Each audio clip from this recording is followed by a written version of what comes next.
Terima kasih atas kebaikan sahabatku yang sudah subscribe. Kami doakan semoga selalu mendapatkan keberkahan dan sehat selalu. Amin.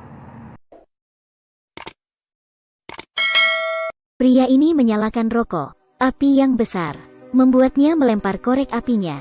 Api itu melintasi sebuah busur dan mendarat di piring baja. Di bawah adalah minyak dari tangki. Dia menyadari bahwa akan ada masalah. Dia segera kabur, dan pada detik berikutnya, dalam sebuah letupan api menyambar seluruh mobil. Mobil itu langsung meledak. Ledakan yang kuat tidak hanya menghancurkan jembatan, ledakan juga melempar kontainer ke gedung tinggi di tepi laut, dan membuat kehancuran. Saat itu, pria itu masih melarikan diri, tapi bahaya tidak berhenti. Terlebih dulu terdengar suara. Wanita di sampingnya disambar oleh kabel baja. Ini membuatnya ketakutan dan segera mundur. Tapi dalam sekejap mata, dua orang di belakangnya juga dihantam oleh kontainer. Kemudian, dia berlarian dalam kekacauan. Kemudian berhasil menghindari kontainer yang mematikan. Saat dia ingin bernapas lega, "Haya!" Tapi siapa tahu, sebuah tali baja menyapu ke arahnya. "Apakah kau pikir ini sudah selesai?" Haha, maaf. Dewa kematian masih belum bisa membawanya. Karena dia adalah pria yang memiliki kepercayaan. Waktu kembali setengah jam sebelum bencana alam. Banyak orang yang mengunjungi pantai. Tidak ada yang menyadari bahaya saat ini. Hingga detik berikutnya, alarm mendesak berbunyi. Pemerintah memberitahu semua orang bahwa tsunami akan datang. Dan diminta untuk evakuasi darurat. Para turis masih kebingungan. Getaran kuat telah membuat mereka terjatuh ke tanah. Ini memberitahu mereka bahwa ini adalah nyata. Saat itu juga kaca pecah dan lalu lintas menjadi macet. Seluruh kota menjadi kacau. Saat melihat kejauhan, hanya terlihat awan tebal di atas laut. Gelombang besar sedang menuju ke arah kota. Sudah telat untuk melarikan diri. Gelombang yang tinggi sudah di depan mata. Dalam sekejap gelombang menumbangkan seluruh bangunan. Tidak ada yang bisa menahannya. Dalam sekejap kota itu menjadi lautan bebas. "Paman, paman." Tangisan anak kecil membuat pria itu terharu. Dia berenang ke arah anak itu. Anak itu hampir terbawa oleh arus. Saat itu, pria itu langsung menariknya. Saat melihatnya, wanita itu tergantung di atas gedung tinggi. Dan air sudah mulai surut. Masih ada orang di dalam air yang terus berteriak.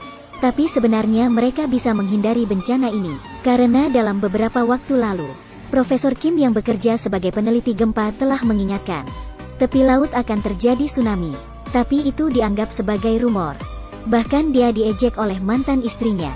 Tak lama kemudian dia menemukan, getaran dasar laut semakin kuat, dan getaran ini terus mendekati tepi laut. Dia kembali mengingatkan penyelenggara acara untuk membatalkan acara.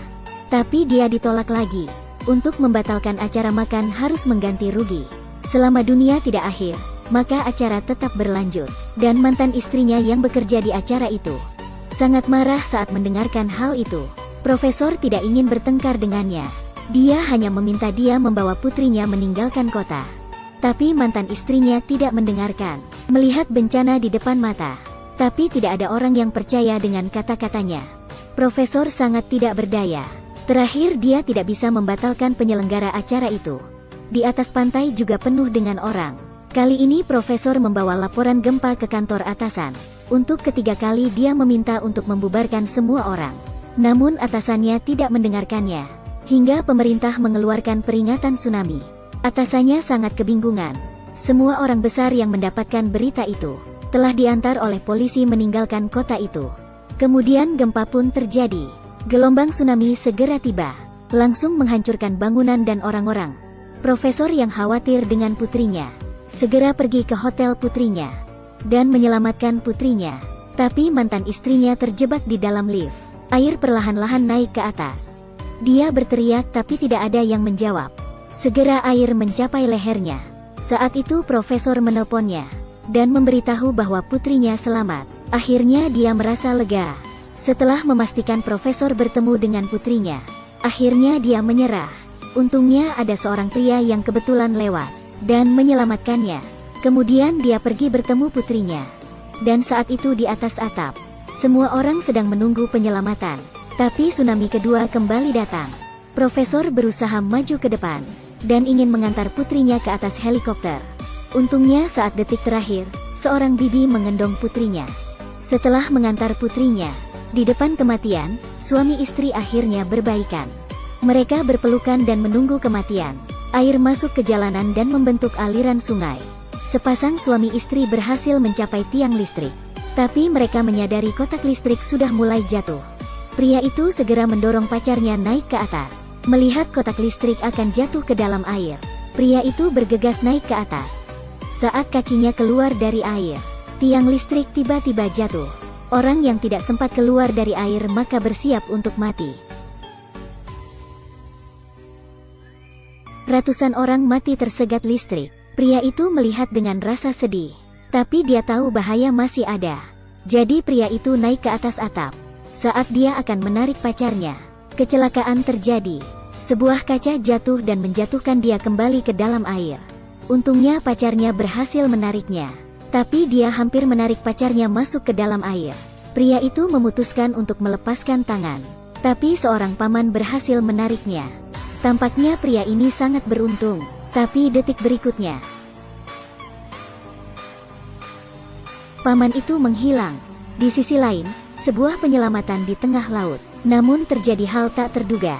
Seorang penyelamat melihat pacarnya bersama dengan selingkuhannya. Bukankah ini sangat kebetulan? Tapi pria ini sangat baik hati. Setelah menyelamatkan pacarnya, dia menyelamatkan pria itu. Tapi pria itu melepaskan tali pengaman. Dan dia terjatuh kembali ke dalam air. Dia terpaksa turun lagi untuk menyelamatkannya. Tapi kali kedua tidak berjalan lancar. Karena terlalu berat, tali pengaman tersangkut. Dan tali mulai putus. Temannya segera menahannya. Tapi tidak cukup kuat. Karena tali akan putus. Pria itu menarik napas dalam. Apakah satu orang bisa? Dia mendapatkan jawaban yang pasti. Saat itu, pacarnya juga menyadari sesuatu. Jangan. Dari teriakan pacarnya dia merasa ragu. Tapi dia mulai membuka jam tangan. Tolong berikan jam tangan ke pacarku. Kemudian dia melihat pacarnya yang sedang menangis. Dan mengeluarkan senyuman terakhir. Tidak masalah. Ini tidak menakutkan. Kemudian di bawah teriakan pacarnya, dia memotong tali di badannya. Akhirnya cerita berakhir. Judul filmnya adalah Tidal Wave. Kalian hanya perlu menonton film pendek. Keseluruhan film sangat jelek. Saya hanya bisa memberikan beberapa adegan. Dan paling banyak dalam film ini adalah sikap manusia di depan bencana. Awalnya mengabaikan. Setelah terjadi bencana mereka yang kabur terlebih dulu. Dan orang yang dihormati adalah orang-orang ini juga. Menurutmu mengecewakan tidak? Terpikir dengan bencana banjir Henan. Masyarakat Cina segera memberikan bantuan. Tentara juga segera melakukan penyelamatan. Semua masyarakat bekerja sama. Jadi saya yakin mereka akan segera keluar dari bencana ini.